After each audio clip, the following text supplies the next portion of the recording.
Police नहीं, police नहीं। अगर मदद करना चाहते हो तो बाहर रहो, इस लड़ाई से बाहर रहो। काशी पागल हो गए वो लोग।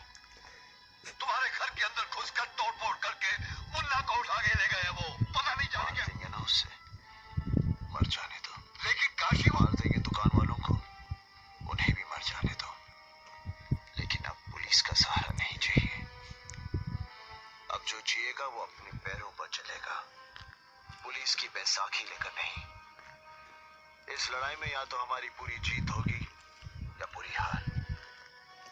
पुलिस को बाहर रखो इंस्पेक्टर।